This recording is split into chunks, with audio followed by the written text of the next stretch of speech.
요한 1서 말씀 계속해서 말씀을 드립니다.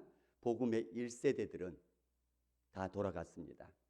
그들은 예수님을 경험했던 사람들, 예수님의 고난과 죽으심을 경험했던 사람들, 그리고 그 죽음에서 다시 살아나시는 그 생명을 보았던 그런 증인들이 많이 있었던 바로 그런 1세대들이고, 그로 인해서 하나님 앞에 함께 뜨겁게 기도했더니 성령의 충만함을 받았던 그런 1세대들이 이제 시간이 지남으로써 그들은 다 죽고 없습니다.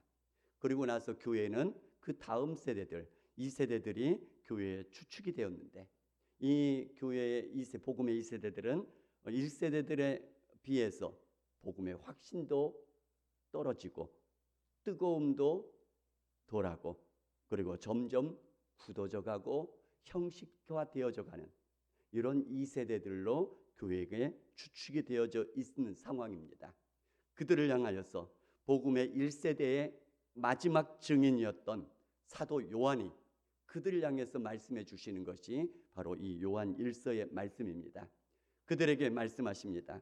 예수님을 믿고 영접한 너희들은 하나님의 자녀가 된 사람들이다, 이렇게 말씀하시죠. 그러면서 요한 1서 3장 1절에 보면 이렇게 말씀합니다. 보라, 아버지께서 어떠한 사랑을 우리에게 베푸사 하나님의 자녀라 일컬음을 받게 하셨는가 라고 말씀합니다. 이 똑같은 말씀이 요한복음 3장 16절에 나오죠. 요한복음 3장 16절에 하나님이 세상을 이처럼 사랑하사 독생자를 주셨으니 이는 저를 믿는 자마다 멸망하지 않고 영생을 얻게 하려 하심이라. 그러면서 요한복음 1장 12절에 영접하는 자, 곧 그 이름을 믿는 자들에게는 하나님의 자녀가 되는 권세를 주셨다라고 말씀하고 있습니다. 이 세상에 절대 없는 커다란 사랑을 주셔서 하나님의 자녀라 일컬음을 받게 해주셨다라고 말씀합니다. 이 커다란 사랑은 독생자를 주신 바로 그 사랑인데, 이는 저를 믿는 자마다, 다시 말하면 영접하는 자, 곧 그 이름을 믿는 자들에게 하나님의 자녀가 되는 권세를 주셨다는 이런 말씀입니다. 그러니까 신앙의 2세대들인 너희들도 하나님의 자녀다라고 말씀해 주시면서 하나님의 자녀가 되었으면 하나님의 성품을 닮아가야 된다.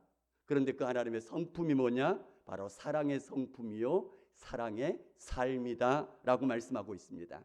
그래서 11절에, 오늘 본문 11절에 이렇게 말씀합니다. 우리는 서로 사랑할지니 이는 너희가 처음부터 들은 소식이라, 이렇게 말씀합니다.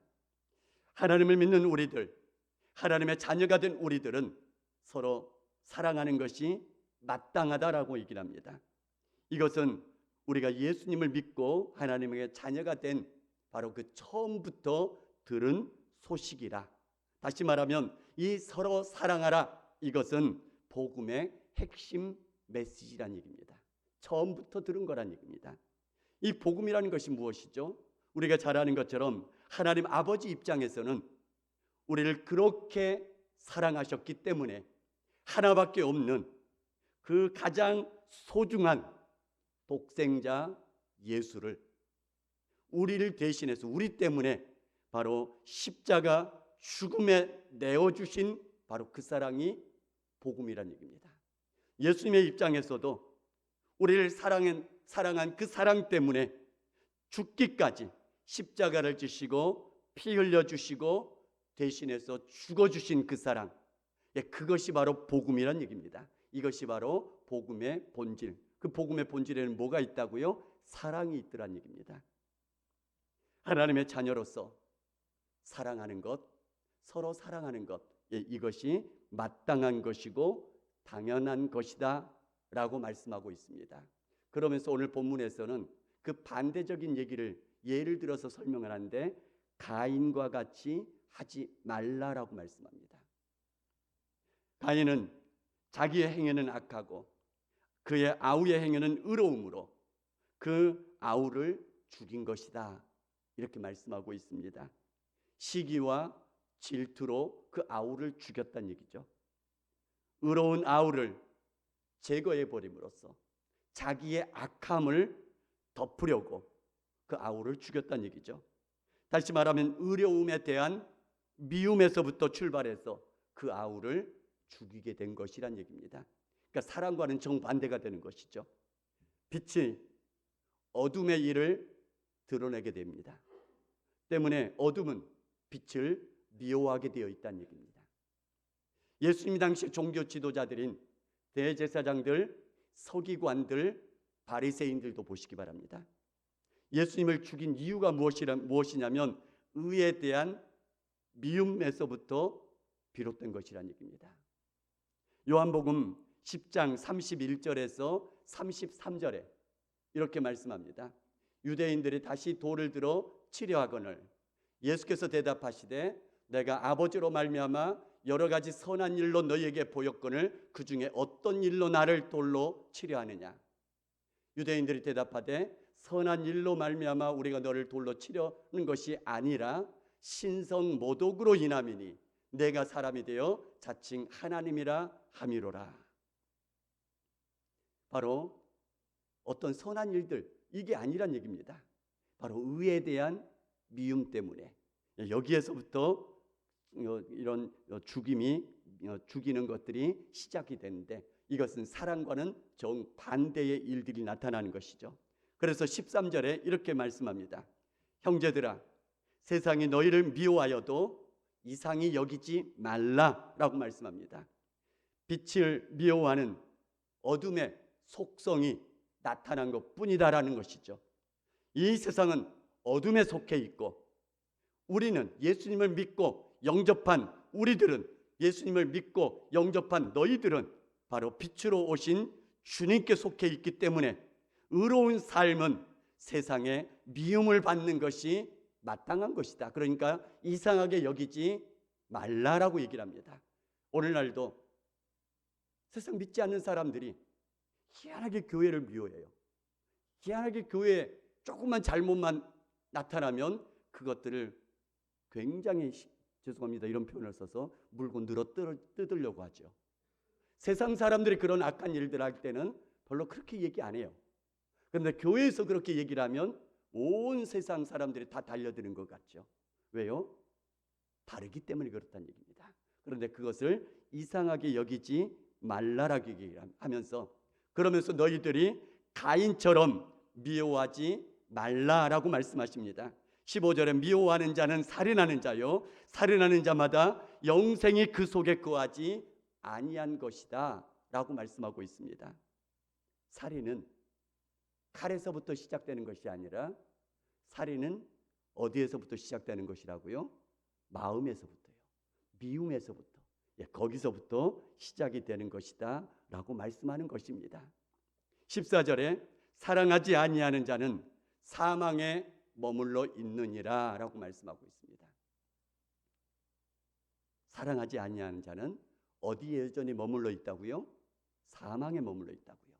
왜냐하면 구원받은 사람은 사랑을 받은 사람들이기 때문에 바로 사랑을 배워서 사랑을 할 수밖에 없다라고 얘기하는 것입니다. 때문에 사랑은 구원의 증거가 되어지는 것이다. 미움은 죽음 세계의 특징인 것이고 사랑은 생명 세계의 특징이라는 얘기입니다. 그렇다면 우리에게는 어떤 특징들이 더 나타나고 있나 이것을 돌아보라라고 사도 요한은 지금 2세대 교회에 추측이 되어 있는 성도들을 향해서 지금 질문을 하고 있는 것입니다. 그러면서 말씀하십니다. 16절에 그가 우리를 위하여 목숨을 버리셨으니 우리가 이로써 사랑을 알고 우리도 형제들을 위하여 목숨을 버리는 것이 마땅하니라 라고 말씀합니다. 그가 우리를 위하여 목숨을 버리셨다. 이로써 우리가 사랑을 알았다 라고 얘기를 하고 있죠. 다시 말하면 예수 그리스도의 십자가 죽으심의 희생이 사랑의 기준이 되었다. 그것 때문에 우리가 사랑을 알았다. 그로 인해서 우리도 사랑하는 것이 마땅하다라고 말씀하시면서 이것이 예수님의 십자가 그 사랑이 기준이 되기 때문에 말로만 사랑하지 말라는 얘기입니다. 감정으로만 사랑하지 말라는 얘기입니다. 희생이 있어야 진짜 사랑이다 라고 말씀하고 있는 것이죠. 예수님이 십자가를 말로만 지신 것이 아니란 얘기입니다. 실제적으로 지신 것이죠.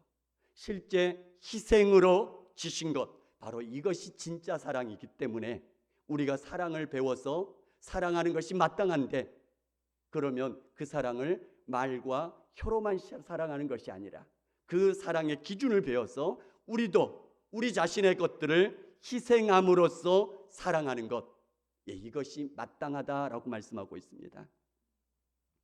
예수님이 우리를 위해서 목숨을 버리신 그 희생을 하신 것이기 때문에, 다시 말하면 가장 값비싸고 고귀한 희생을 치러주심으로써 그 희생의 사랑 덕분에 우리가 하나님의 자녀가 된 것이기 때문에, 진짜 구원을 받은 사람이라면, 진짜 예수 그리스도의 십자가 아래서 그 사랑을 알게 된 사람이라면, 우리도 그 사랑을 닮아서 형제를 사랑하는 것을, 그리고 형제를 위해서 목숨을 버리는 것이 마땅하다, 희생의 사랑을 하는 것이 마땅하다, 이렇게 말씀하고 있는 것입니다.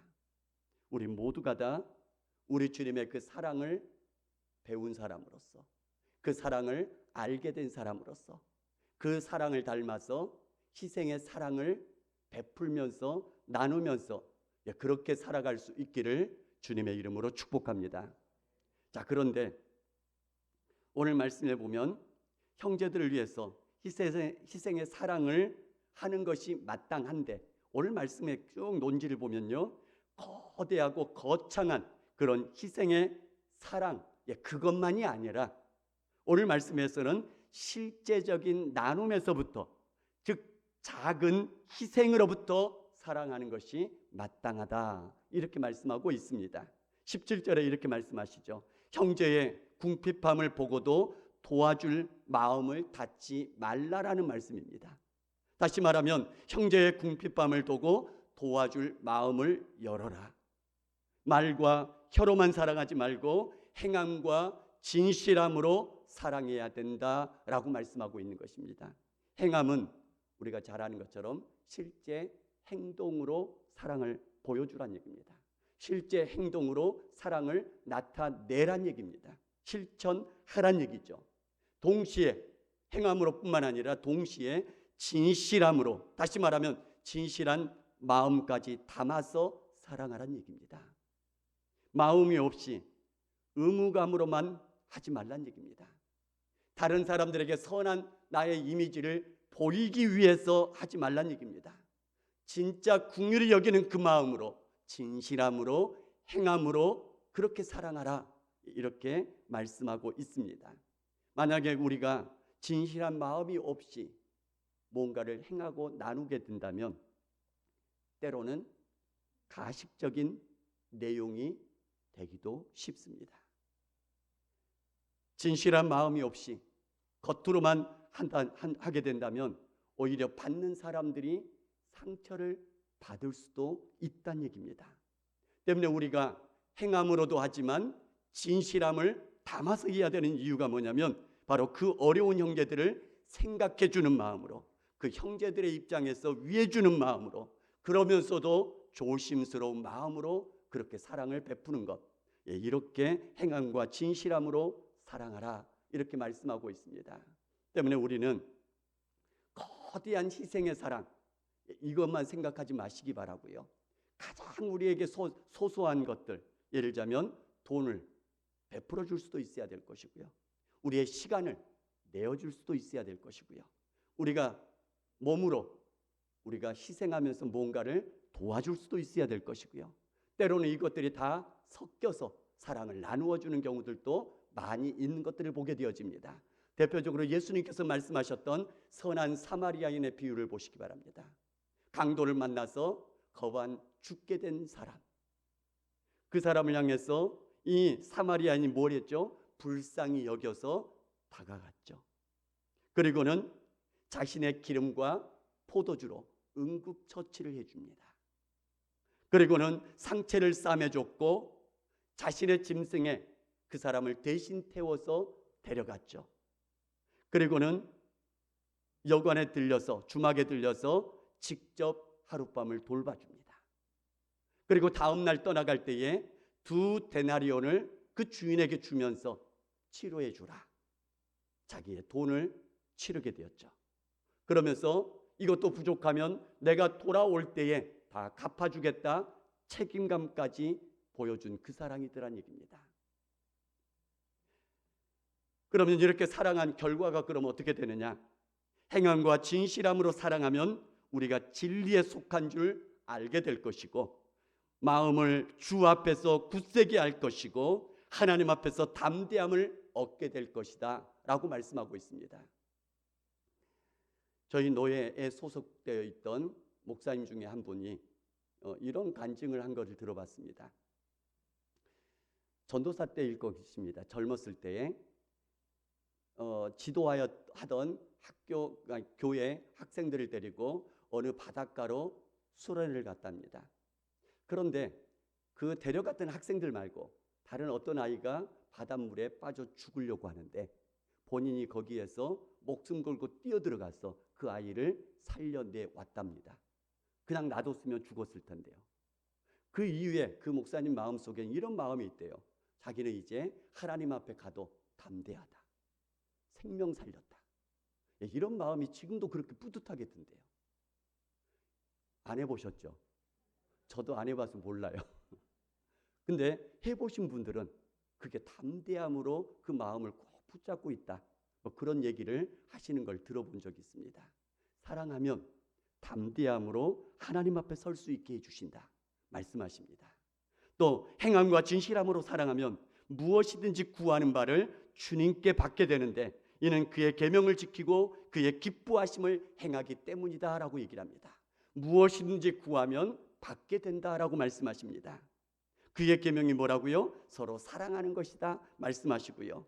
그의 계명을 지키는 자는, 다시 말하면 서로 사랑하는 자는 주 안에 거하고 주께서 그 안에 거하시느니 우리에게 주신 성령으로 말미암아 그가 우리 안에 거하시는 줄을 아느니라 라고 말씀하시는데, 이 말씀은 요한복음에 똑같이 나옵니다. 요한복음 15장 5절에 나는 포도나무요 너희는 가지라. 그가 내 안에 내가 그 안에 거하면 사람이 열매를 많이 맺나니 나를 떠나서는 너희가 아무것도 할 수 없습니다.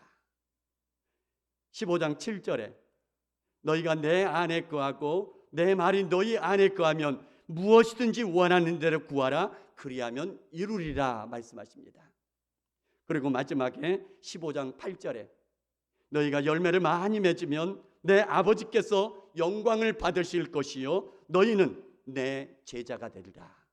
진짜 주님의 제자요, 진짜 하나님의 백성이요, 진짜 하나님의 자녀인 것이 증거로 드러날 것이다 라고 말씀하시는 것입니다. 우리 모두가 다 주님을 구주로 믿고 영접하신 줄 믿습니다. 그것은 예수 그리스도의 희생의 사랑의 기초에서 우리가 그 사랑 때문에 주님의 자녀가 된 줄 믿습니다.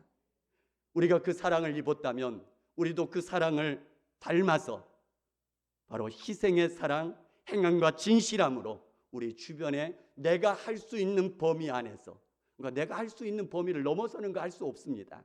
할 수 있는 범위 안에서 행함과 진실함으로 사랑을 베풀면서 사랑을 실천하면서 그렇게 살아감으로써 하나님 앞에서 담대함도 얻고 하나님 앞에서 구하는 것, 하나님 앞에서 이루어 주심을 체험하면서 살아갈 수 있는 그런 하나님의 사람들, 하나님의 거룩한 권속들 다 될 수 있기를 주님의 이름으로 축복합니다.